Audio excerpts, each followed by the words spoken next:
Bismillahirrahmanirrahim. Assalamu alaikum and a very good day to all of you, my dear students. How are you doing today? Fine, that's really good.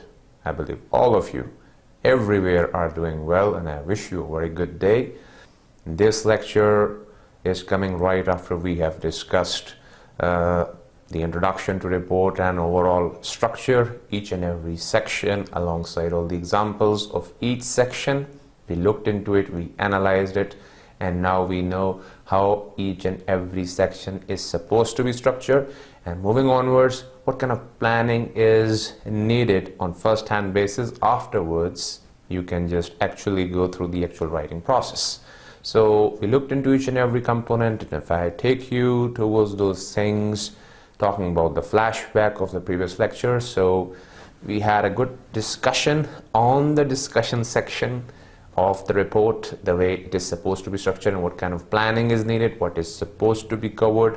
And I talked about the manner in which you go through the different citation. If you have to cite, how do you basically go through it? If you need to give some sort of reference, what is the basic procedure of giving a reference? We talked about the parenthetical citation, talked about footnotes, endnotes.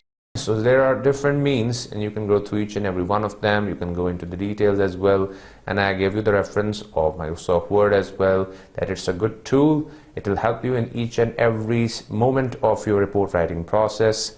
Moving ahead, the manner in which you are expected to write your findings, your key findings, then on the basis of which you come towards your conclusion, and what is basically needed when you have to basically provide your own recommendations. So it is basically based on the basic purpose and the objective of your report writing. So accordingly you structure your recommendation section, and if there is some sort of detail which, if kept apart or at the end of the whole report, may not affect the overall meaning, will be placed within the appendices or the appendix section.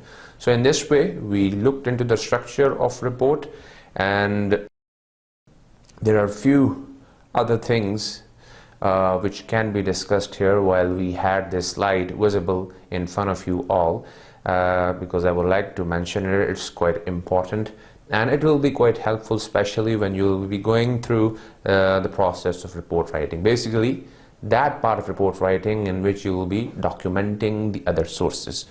So my point here is that, and the reason why I've picked it is I have a little bit good space that you can see on my side, that I have the white space that will be a little bit yellow when I'll be highlighting things.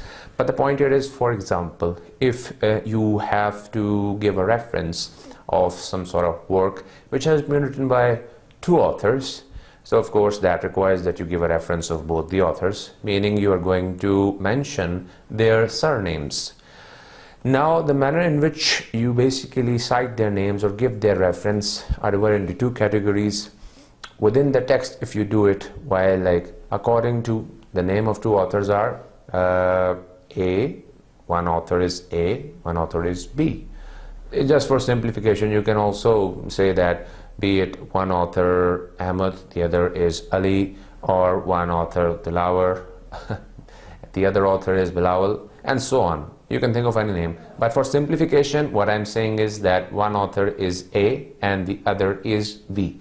So if you are giving a reference at the beginning of the statement before the actual quote by those two authors comes, then you're going to say according to A and B, and then the quote. So when you are writing this A and B, their mode would basically be A, and then you're going to basically write it as and then B. That's the way you do it. This line got a little long, which is why it took a little bit more space, but you got the idea. And then according to A and B, focus on the manner in which I've written this and. However, things would be a little different if you are mentioning the name of these authors within parentheses. And would you like to tell me where is the place where you simply write the name of the author within parentheses? Oh yes, very right. Very good. Clapping for this person who has given the right answer. All of you. Just give him a big round of applause. He's very right. The point is, that you simply do it in such a sequence that once the quote is complete, then you provide that reference. So in that case, if this is your quote and then you write the name within the parenthesis, let's say I'm writing A, and this is the thing to learn over here. This is this sign that is known as the ampersand. Let me draw it again for you. This is the sign, and that's how it will come, A and B, comma, the year. The year would come, and then you're going to basically close your parenthesis. So if you are giving the reference of those authors at the end of the quote, then you're going within the parenthesis, of course, then you're going to use ampersand instead of writing A and D. This sign is going to play the part. However, within the statement, if you are mentioning their name, then A and D will be written between the two authors, and that's how you basically develop the reference. Another thing to mention is that not every work is like written by just one author or two author. It could be a detailed study which is like a contribution of more than even two authors. So in that case, basically, for example, if we had the example of two authors, that's how you basically do it, and you're going to give their reference in the same way wherever you are mentioning them within your work. However, if there are more than two authors, meaning if there are three authors or four authors or five authors, so I am between the figure of 3 and 5. Well, in that case, what you have to do is that for the very first time, if you're giving their reference, author A, B, C, D, and E. So if you're giving their reference at the very first place, their very first reference within your work, in that case, you're going to mention each and every one of their surnames. They all will come, and together it will form a reference, a citation.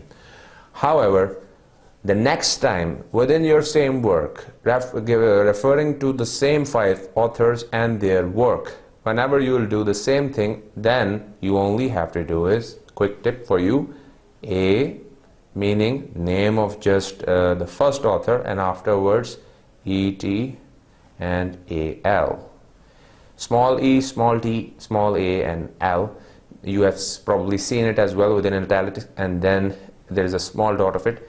This expression basically is for saying and others. So you're saying author A and others, and that's how you basically conclude it all, that whenever you have to give reference, the second reference of a work which has been written by almost 3 to 5 authors, for the very first time you mention all of their names, but for the next time and onwards you're going to mention only the first author, and right afterwards you're going to say at all, meaning A and others. However, things will become a little bit different once again if we talk about, let's say, 6 authors. Now we have crossed that scale of 5 authors, and now we have exceeded it, meaning we are talking about 6 and more. Well, in that case, you're always going to mention A and then the same way at all. So A, B, C, D, E, F, 6 authors. In that case, you'll be mentioning 1, and afterwards you're going to write at all, meaning A and others, meaning there are probably more than 5, which is why the names haven't been mentioned, but the complete reference, of course, will simply or directly take you towards the actual work, within which all the names would be mentioned, and in this way you would be able to simply find the actual work and who are the actual authors are. So that's how you basically are able to cite and to acknowledge and to document each and every source which is expected from you to do, to acknowledge them on one hand, making your own work authentic, credible, and reliable on the other hand, and that's how it is expected from you to do professional writing. So are we clear at this step? Yes, boys and girls. I don't hear a yes. Yes, give me a big yes. Now that's more like it. This was something that I needed and I got it from you. I'm quite satisfied.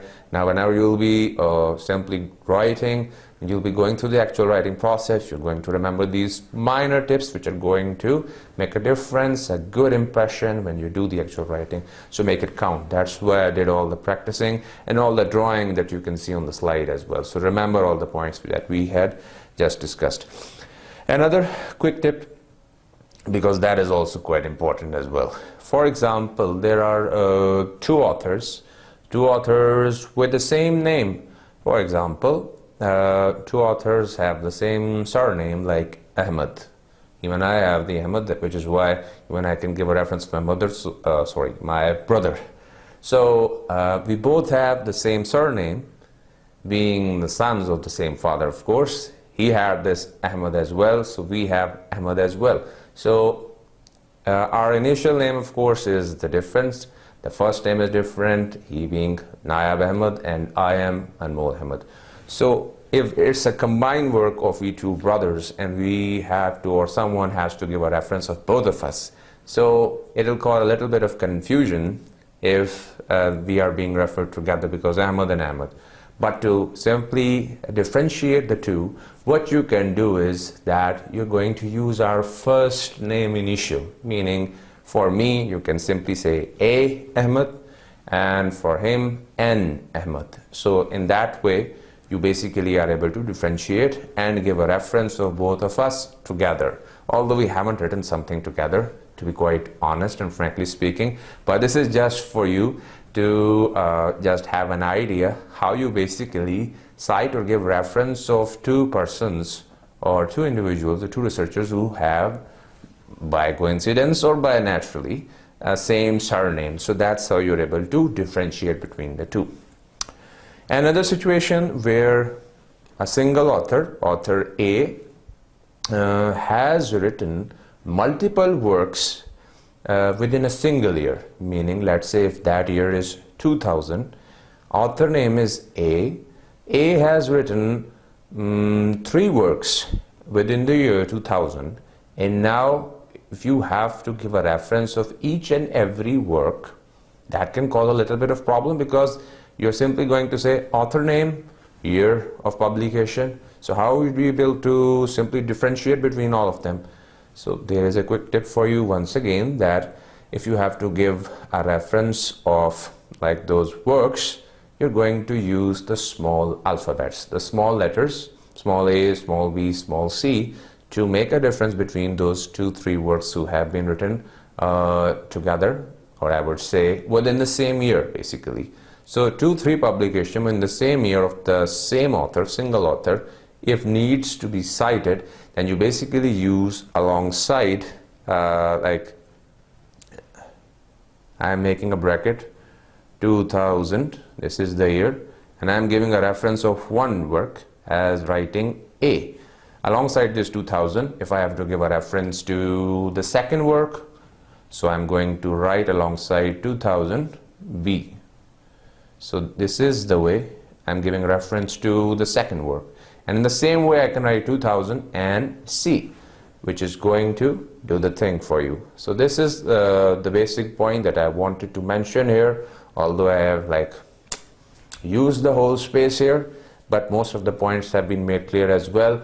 That's why I said that I want to use this slide and this space which I have in this point, because afterwards we're going to be talking about some new points, some new things that we'll be discussing.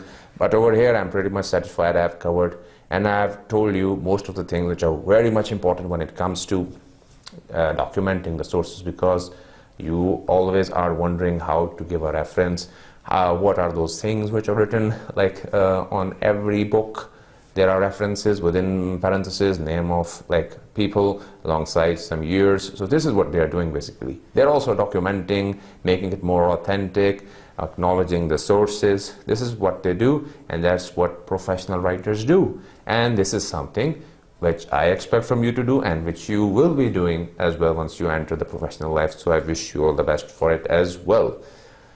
Okay, that done.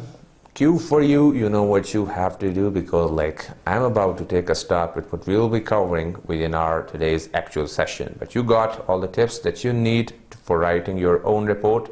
Wish you all the best, and let's just take a start with what we have to talk about within our today's lecture. So we'll be discussing about the different types of report. We'll be looking into them, of course. This is like, or take it as an overview, because still I would say there are many other types of report. So but we'll be giving you a good picture of what are the different categories and how you are able to differentiate between them. Talking about the major categories, so these are the ones. I hope you can find some, the graphical representation is there for you. This is one category, the formal category, and if I just circle the other one, the informal category. We're not saying as though this informal is the one which is also quite informal in its structure, and which is why it's informal within the language. That is totally not the case. You can consider it to be a name written on the basis of the length of these two reports, because formal is generally considered to be a little bit long, little bit detailed, more structured with some more sections, whereas informal is quite target oriented, more specific, have everything, or even I could say the numerical data or even the statistics, everything is there, and in a very short form, very concise form, which is why they are differentiated within the two categories, and that's why they have been given these two names. But that doesn't mean that it's totally informal. It is also professional. This one is also professional, the previous one. A good talk over these two would clarify your ideas, so let us just begin and see what these are, what are their characteristics. Okay, starting from the informal report. So even if I ask you what is an informal report, now you would be able to tell me as well once we discuss these points as well. So informal report, more focus or emphasis on the information. So quite short, quite point blank, quite clear, and the purpose, one purpose is of course the transfer of information, quite concrete information, quite short information. Something is required and you simply state it, or I would say describe it, because do you remember the difference that I told you between description and explanation? So that is the point that you need to keep in mind as well. It's the kind of report in which it is expected from you to provide or focus more on the description rather than the explanation, because if it's needed, it will be asked as well, but the focus in general and in following the tradition is focus on the descriptive information rather than going for the detail. It can also be more or less related with the analysis if it has been asked. So it also does the analysis part as well. Statistical analysis and numerical analysis of the data which has been provided within numerical form. So if the numbers have been provided to you, the quantitative data has been provided to you, you can look into it to analyze what are the things which are most important, and you can find the answer that you are looking for. Recommendation is also there if it is required, if it is very much needed, so it also becomes an important part of the informal report as well if it's needed. That's the point, that it's all dependent on the basic thing, and that is the purpose, or you can say the aim, the objective of writing the report. So that counts basically. Then of course the same point which I mentioned, the length defines it to be more informal compared to the formal part, because formal is quite detailed.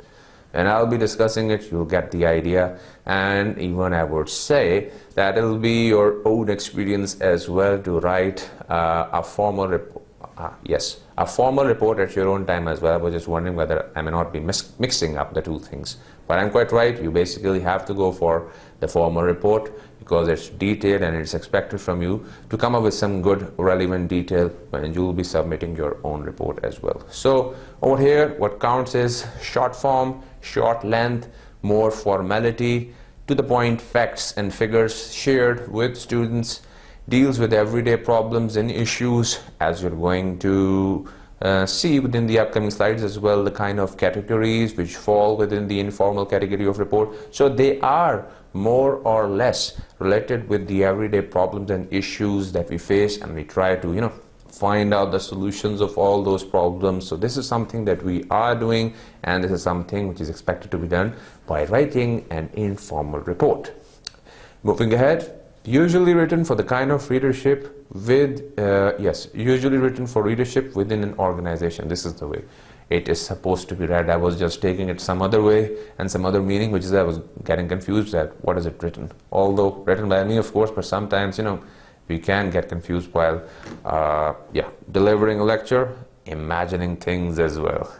So Basically, the point here is that this informal report is generally used within an organization, because that formal structure is mostly written for the kind of environment within which the information goes from organization to another organization, and from that second organization it may also travel to a third organization as well. So it will be doing more traveling, which is why more detail is expected, which is why more statistics are needed. But if we talk about the informal report, the difference is that the information is kept short, the analysis is kept short, the recommendation is also quite concrete, brief, very precise, because it's all within an organization. So most of the people who are part of your organization are already quite well aware of everything that you are providing to them, which is why not that much of detail is needed, because they know everything. And if you provide details, what will it cause? Boredom, distraction, and lack of interest, dissatisfaction and lack of interest. So many words coming in mind, but the point that I want to convey is that it should be kept short, because things, if short, can be the things which can make a difference, which is why I keep giving you the cues as well, that do not just try to digest the whole of it within a single sitting, because that won't be possible for you. It can cause a little bit of trouble for you. Even if I have to watch anything on my smartphone, what I do is that I keep an eye on everything which I am supposed to do back at my home as well. Even if I have to watch any kind of video of some program that I have probably missed on TV, so even in that case, what I do is that I basically focus and keep an eye on all the other activities that I basically have to do. And whenever I see like that someone is calling me, even my mother is calling me, or anyone else needs my help in every way or in some any way, so I simply put it aside. I go do all the tasks. Once I'm done, once I feel like no one needs my help in anything, I am kind of free to do my activities, then I just open up the phone and start watching from where I left. So the same can be done here as well, which is why I'm telling you, break matters, precision matters, conciseness matters, concreteness matters, facts matters, presentation matters, everything matters. So these are the things, that's how you can look into the way the informal report is basically written. These are all the characteristics. So okay, we have talked about the information. I believe that everything is clear. Information is needed. Analysis is very much required. What do we mean by recommendation? Of course, all the things that you want your higher authorities to accept or to take action on. Then, of course, short length is needed. It's all about the basic problems, and it's kind of written for readership within an organization. So, which is why it is kept short, especially within the kind of environment in which you are working, which demands lots of activities. So these are the basic, or I would say the basic categories which have been made like part of this lecture or our today's session, in which you can see the kind of different categories of an informal report. The general categories, you may, if you simply search on Google, you may be able to find many other categories as well, but the point of mentioning all these is to give you an idea what are the different types of an informal report, keeping in view the same fact, which is information, analysis, recommendation, providing a solution, keeping a short length within an organization, facts and figures shared. So you're going to see, once we are talking about these categories of informal report, you're going to see that alongside the example that it is actually serving that purpose which has been written alongside each category of the report. So if we start from like looking at those components or those categories, we have the progress report. Let's hope that, yeah. Then we are going to have another circle. We have the sales activity report. Progress report, as it clearly indicates, doesn't require that much of need. If you need to like have a progress report, or you want to see the progress of an ongoing event, so for that it's basically the report written. Sales activity report, you have the people, the salesmen who are like, who have the product or who already have the kind of brochures which are needed for different customers, or to have their prospective or future customers, to make them get the membership of the kind of club or restaurant or any other place that they are basically representing, and they are able to make them get the membership, or to make them simply like buy something from them. So they keep a record of it as well, that we were able to sell this amount of, or this quantity of the material which was supposed to be like simply transferred or simply sold to other people. So you get the statistics and you share it with your higher authorities, and for that you basically write the sales activity report. Talking about the personal evaluation, this reminds me, when I was thinking about it while I was just preparing myself for our today's lectures, I was wondering, is there any like example which can be shared with our students to understand the basic idea. One idea of it is of course like, this is the personal evaluation that you do within the professional life. How is it done? Basically is that once you enter within a professional environment, you start working. So you either will be on contract, or you can be like a permanent employee of an organization. But the thing to remember is that after a year or after a specific period of time, you will go through an assessment. That assessment will be done by your higher authorities. They will be giving a feedback on your overall performance. How was your behavior? How was your overall performance with respect to the kind of task given to you? Then what was your like regularity, or I would say how punctual you were, and what was the rate of your presence? I mean, like, were you always there when you were needed? Were you there on duty hours, or sometimes you were getting late or any other thing, or were you on leave? So every factor counts, and that is supposed to be there when you are basically talking about a personal evaluation. So it's also known within some offices and organization as the ACR, Annual Confidential Report, which is basically prepared, or I can say filled up, by your higher authorities, and on the basis of the score that you get within that ACR, you get your promotion. You simply jump up to another grade or higher grade, where you get an increase as well within your basic pay, or you get the increment as well, you get the bonus as well, you get rewards as well, you get a good post. So that basically counts. But for that purpose, you have the personal evaluation report. But what was I thinking to share with you? That was known as the report book. When we were young, when we were like within our school years, so I used to keep and maintain a report book on which the only thing that I could understand was that on the first page of that book, there is my childhood picture, which I took, on which like the person who was taking my picture just told me to smile and have a smiling face. I was wondering, how can I do that? And he simply said, show me your teeth and take them in a good and a smiling way, in a good way, so that it looks like that you are happy.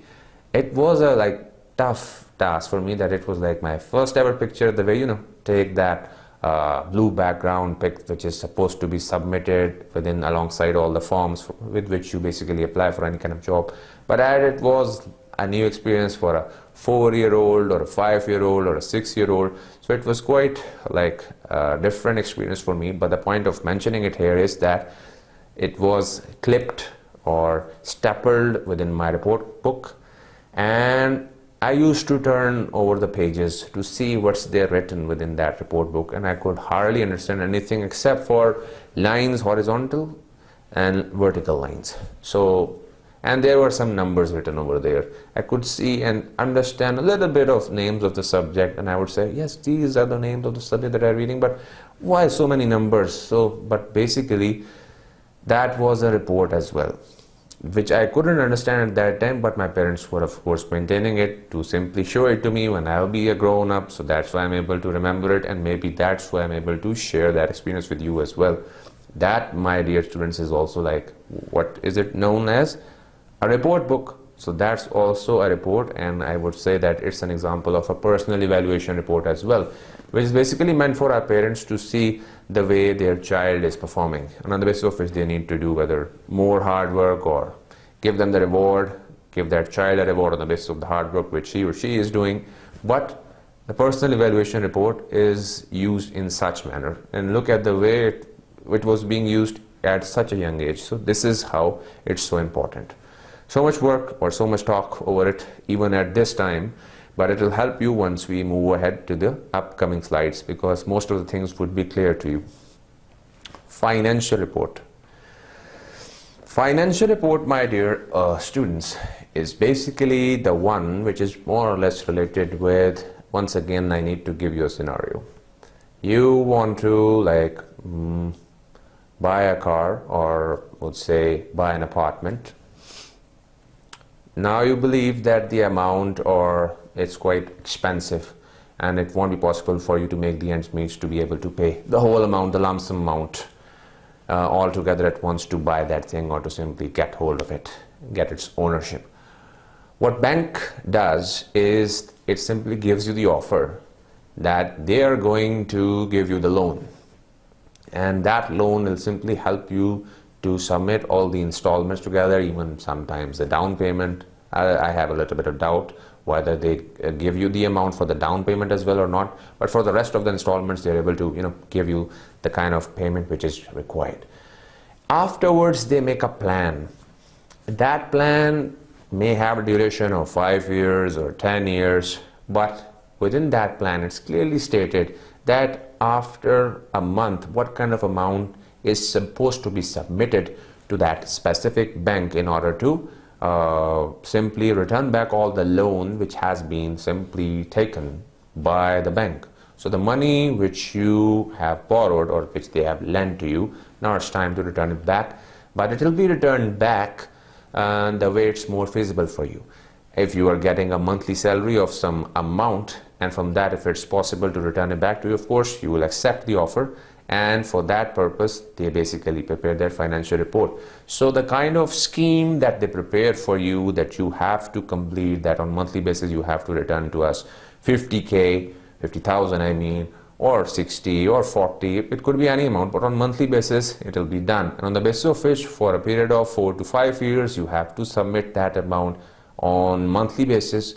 So this procedure and everything, the way it is supposed to be presented to that person who is going to either avail it or reject it, is basically presented in the form of a financial report. This is the thing which serves the purpose, and this is basically why a financial report becomes important. Do you see so far how each and every report is serving the purpose? So the information will be quite short, concrete. Things will be there on a single page, as you will see within the upcoming examples. Point here was to simply mention how things are written concretely, concisely, very clearly, and within different forms, serving different purposes. Let's move ahead to see the next category, which is of feasibility report. Name quite simply tells you everything that how it is simply supposed to be done.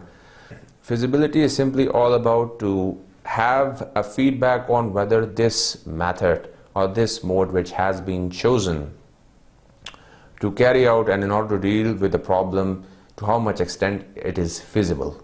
So its focus lies on the element of feasibility itself. That's why it's more important.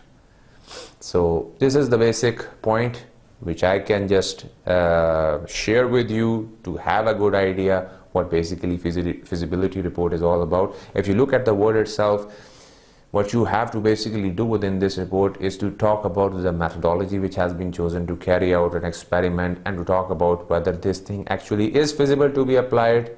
So one person was given or assigned a task by an organization to state that problem, deal with that problem, come up with some solution. So they have recommended something to the higher authorities. Now you are provided with those recommendation to look at their feasibility, whether they are feasible, practicable, applicable or not. So if you're going to provide the kind of report after analyzing all of those, whether it's practicable or not, you're going to write the feasibility report. One point to mention here with respect to the previous category, that is of course the financial report. There is another one which is coming also quite related with that financial report. So that's why there was a little bit of confusion, and That's why I believe that there needs to be a little bit clarification as well before we move ahead, so that we may not have any kind of confusion. As both of those reports are basically, and they are written over here as well, I'm referring to this one and this one. Financial report, I would like to mention here, just to clarify that confusion, is more less related with that if you want to see the kind of transactions that you have made, the kind of loans that you have taken, if you have, or if you have made any kind of online transfer to any other bank. For that purpose, you basically have the financial report. So the kind of bank statement that you get is a good example of understanding the financial report. The rest of the procedure, everything that I told you with respect to the kind of schedule or a complete program that you get from the bank basically for completing or for submitting all the pending dues for buying that house or for buying that apartment or car, the schedule that they make for you to monthly submit a specific amount to the bank, that is basically done within this report. So there was a little bit confusion, but I wanted to clarify it at the very first place so that nothing gets mixed up. It's all about financial statements that you basically do. So there shouldn't be any kind of confusion and everything should be clear. Feasibility report clear. Let's move ahead to see the literature review. Of course, this is the one in which you are assigned a task of maybe reading some sort of material and to provide a review of it. That if you need to basically provide everything within short form. You were provided with the detailed material, and now someone assigns you the task that you need to give me a quick review of what is basically there within that work. So for that purpose, you basically write a review report. That's why it's written that it's a literature review report. And if I ask about the last one, that will be focusing on the credit report. I believe now you can also tell me there was a little bit minor confusion, but the point is once again to be mentioned here that this is the one within which you get the detail of any kind of installments or installment plan of which you will become a part. The bank is going to share all the details with you, but that is the program through which that customer who is basically taking the loan from the bank, that is how he's going to or she is going to return all the installments on monthly basis for that big amount, that big lump sum which they have borrowed from the bank to buy anything, a house or apartment or a car. For that purpose, they basically give you the credit report. Nothing should get mixed up. It has been clarified to you once again. That's the difference between a financial report and a credit report. Now let's see. I don't think there will be any kind of confusion left within your mind because most of the things have been made clear to you. Sales activity report done by a salesperson. He's basically doing all the tasks for you, selling things basically, and then the rate of selling all that material and to how much extent it has been sold, that quantity will be mentioned within that sale activity. Progress report, mostly done within science projects, and it can be a report to a funding agency as well, because the funding agency, for example, if you talk about within our own context, if you are getting a scholarship, the Higher Education Commission, if you are basically a scholarship holder, so they ask for a report as well from your university as well to how much extent the individual or the research scholar has progressed, to how much extent the work has been completed. After all, the Higher Education Commission is giving you the grant, that indigenous scholarship that you have won, and now you are getting the grant for carrying out your study. HEC is paying for your dues, your fee, your books and all the material, so they require a detailed report as well. That detail which is more clear, concrete, concise, and gives everything within a very short length, and they basically specify that you are completing, fulfilling all the deadlines. For that purpose, you write the progress report. Personal evaluation report, what's the basic point? It's all about the assessment of the performance, to how much extent you are able to perform well, whether you are actually doing it or not. Financial report, this was the point. As it stuck in my mind that I'm about to mix two things, which is why I just returned back to my senses, and I told it to you that it was all about looking into all the financial activities, the purchasing, the selling, everything. Feasibility, One report basically provides solution to the problem. The other is to evaluate all those solutions to solve that problem. So one which evaluates the anticipated and the recommended solution is the feasibility report.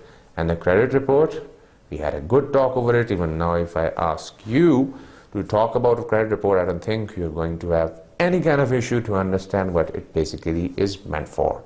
So information regarding your way of handling debt says everything one line, but that doesn't mean that if generally a short question is asked with respect to credit report, so you simply write the statement and expect that the teacher is going to give me full 5 out of 5 marks over it, that I've written exactly the same line just the way it was written within the slide, because don't you think once again you're doing that plagiarism thing which is supposed to be avoided? So why not write it within your own words? This is something which I've been teaching for the last few lectures. So why are you going to simply state it directly just the way it has been explained to you over here, or it has been written here? So there should be a difference, and you should basically write the concept when the time comes. Now if we talk about Q is there for you, and I'm moving ahead. Yes, these are the things successfully covered, and yeah, this is the example. If you look over it, it clearly says that it's a sales activity report where you can simply see that what was the expectation, what is the actual amount, alongside some of the dates and everything, which are the basic requirements, of course. The focus is on the amount. Look at the way this is the expected amount, this is the actual amount. There are differences. Sometimes there is more amount, sometimes there is less, but the point here is that is how you basically provide a complete detail of your anticipated and your actual sales activity, the way you have done it. Gross sales, your profit, everything has been, total days worked, everything is there. One good example, just look over it, you'll get a good idea how it is basically written, how it is basically prepared and documented. A good example of a personal evaluation report, very beautifully written and quite short as well. If you look over it, once again, some personal information with respect to that employee, whose assessment will be done, and now how the boss is going to tick few things. Job knowledge, yeah, he's going to say excellent. Productivity, yeah, it's good. Work quality, yes, excellent. I'm not ticking for myself, basically. You can say that I'm ticking for you. So that's how they're going to do it. Enthusiasm, okay, it's okay. Cooperation, yeah, it's quite good. Attitude sometimes gets poor. So that's how they're going to tick mark everything. At the end, they're going to give you the overall rating, and opportunities for development can be mentioned over here as well. So there could be a little bit difference as well within the template, but the point here is that's how you basically tick mark their performance, and additional comments are also provided at the right hand side. Not to be followed exactly the same way, minor differences are there, but one example of the way an evaluation report is basically prepared. Financial report. Look at the way the overall expenditure are being shared, total expenses per program, everything within numerical form. I like this way because that's how a report is supposed to be prepared. So a good example of a financial report, just look over it. The basic idea is being made clear, which is why it was mentioned here. No need to go into each and every point to understand how it is supposed to be written. The basic purpose was to give you an idea, and now you got it from this sample financial report. If you want to look over it, you can, but I am about to move ahead because I wish to cover all the points which are supposed to be covered in our today's session. Feasibility report. So you have to talk about all the recommendation, all the solutions which have been proposed, and now you have to comment over it, whether to how much extent they are feasible, practicable. So the heading says it, feasibility of maintaining in-house training versus outsourcing. So someone would have recommended in-house training, the others would have outsourcing. So now you have to compare and contrast and come up with your own suggestions, or to talk about whether it is actually feasible or not. And you are going to do it over here within this section, alongside some numerics, some facts, some abbreviations, some headings, to make it all accessible and well structured, with some good examples as well. So a good example of feasibility report also there for you. Things were covered and explained within the previous points as well, within the previous slides as well, which is why the samples are serving for all the other aspects. Literature review, quite clear. You have read one thing and now it was quite detailed. You are making it short and giving its review to the person who is asking for the review. Probably your boss wants you to read the whole book. Give me a review over it to get all the gist of it. For that, the review report serves the part, which is why I'm going to simply say that it has been tick marked. That's how you are supposed to write it, all the components being covered here. Credit report. Now you can look over it. The credit summary is there, the mortgage, the detail, the total number, balance available, the limit, debt credit ratio, monthly payment amount, like the monthly figure which is expected to be there. Everything is there. The summary of the account activity, everything is there. Example was already shared with you. Explanation was already provided to you what it is meant for. This is just one example to give you an idea basically that what it stands for. Now if whenever you have to buy anything, especially if you want to take a loan from the bank, so you of course should ask for a credit report as well to get a quick idea of how the method of payment will proceed and for how long you will be in contract or you'll be bound with that bank to do all the installments or to submit all the payments. So for that, credit report will serve the part, and this is one example of it. Progress review report, if you have to talk about how you are progressing, so for that purpose this one is a good example. You just look into it, all the details are there, all the headings are there. I believe that enough explanation has already been provided, which is why I should move ahead to focus on the other components, which brings me to the formal report, that detailed report. As I've already explained to you that it's detailed as it involves collection and interpretation of data, and it's basically a complex form of report, and it's written account of a major project. It's quite long and detailed, and it can be a review as well as the results of the study. So results of any other study, and you simply write a report over it, so it could be a formal report as well. But the point here is, if I have to talk about even if you have to write about a formal report, a report which should be long, which should be detailed, based on a problem, and then following the same scientific procedure the way it has been taught to you. You focus on each and every section, you do the collection and interpretation of data, then you provide a conclusion, then you come towards suggestion and recommendation, and that's how your report gets completed.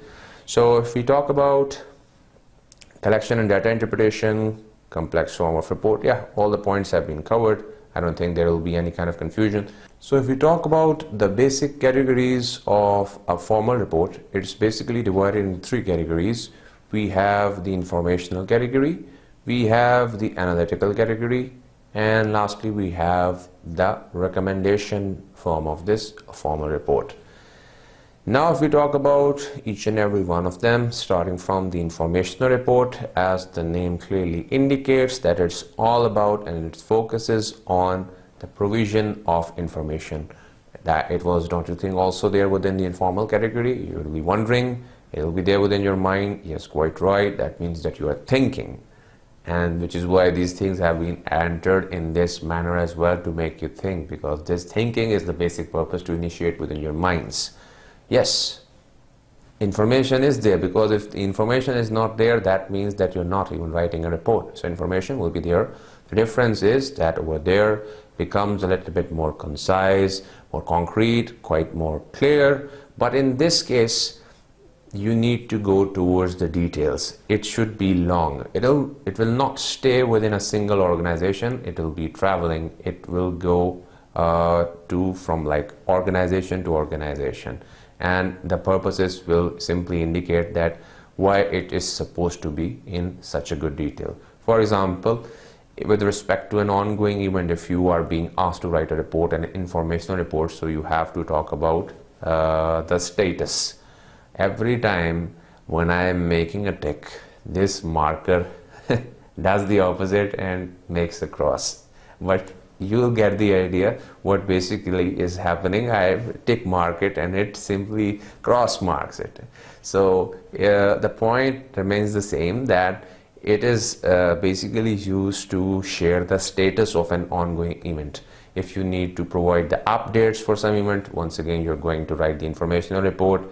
If you need to share the mechanism of some procedure which is supposed to be followed, for example for carrying out an experiment, for some testing, for that purpose, once again you are expected to write an informational report. If you remember, within my initial lectures when I was talking about description, explanation, so one purpose, one function which is performed by this like formal mode of report writing, or report writing itself, was mechanism. So whenever a mechanism is supposed to be shared, so in what form will it be shared? A formal mode of report writing which is informational.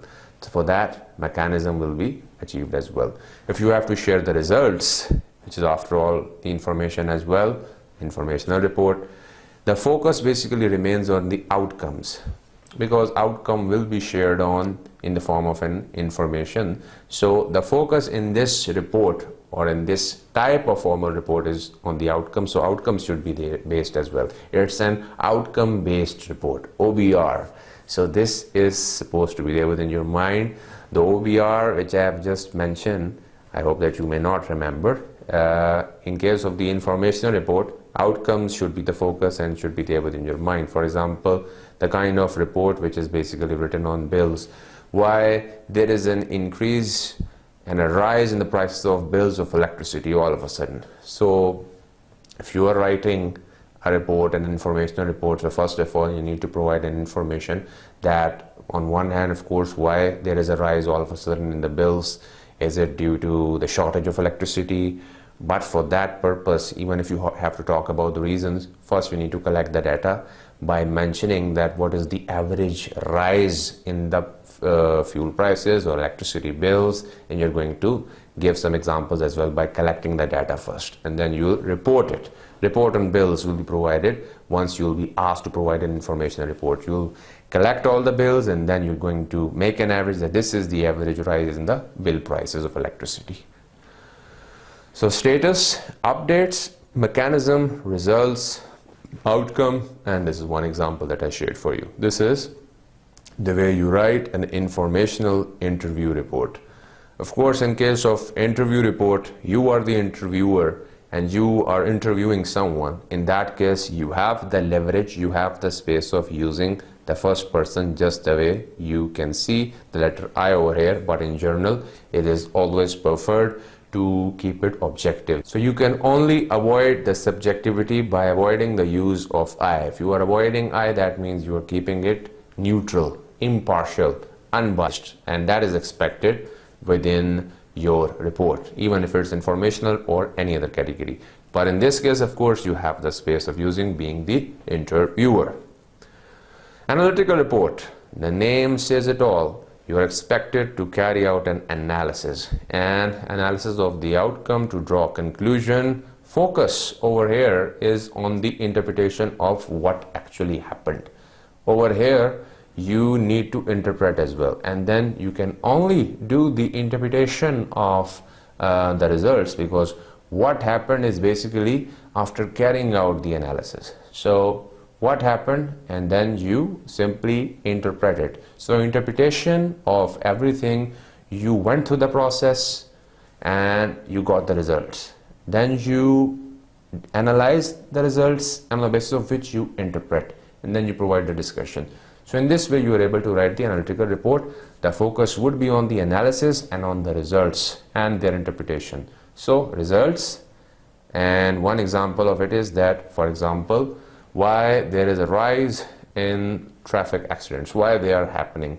So you will be focusing, it could be the problem in some traffic signals or lack of awareness of people driving without a license. So you'll be coming up with different examples. So, but first it demands from you to collect the data and then thoroughly analyze it in detail. Only then you would be able to come up with some facts and interpretation of what is happening and why is it happening, and on the basis of which you'll be able to focus towards Conclusion, meaning leading towards some suggestions. I hope the fingers comes over here. No, over here the ticks are there for you. Analysis of the outcome.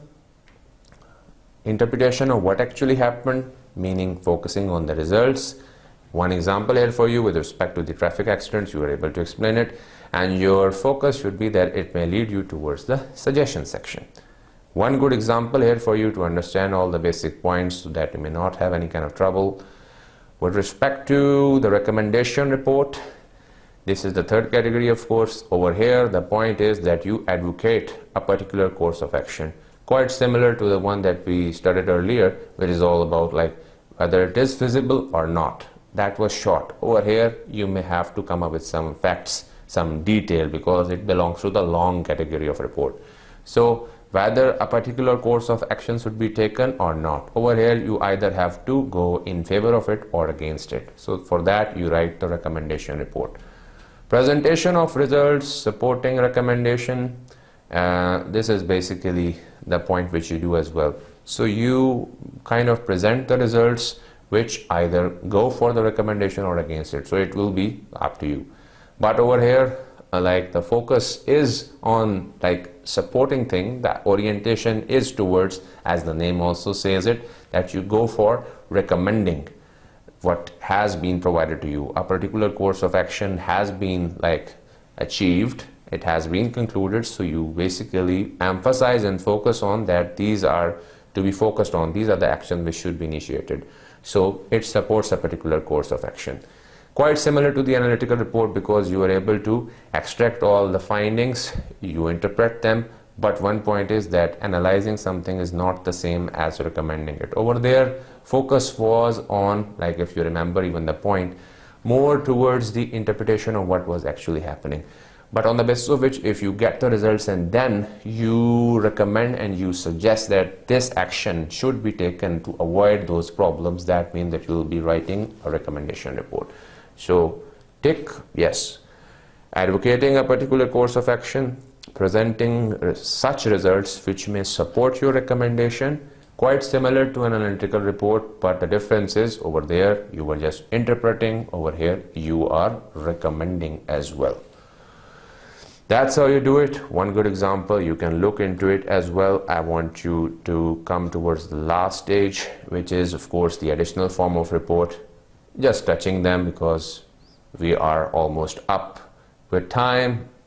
You had enough of it as well. You have digested all the different types, which is why I just want to touch all these. Narrative report, as it simply says it, logical sequence used for case studies. Talking about specialized report, meaning the summary of reports regarding some sort of problem.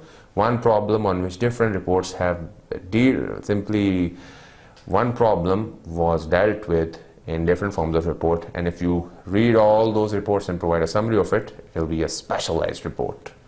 And if there is some sort of report on some documenting some accident or some investigation, you write an accident report.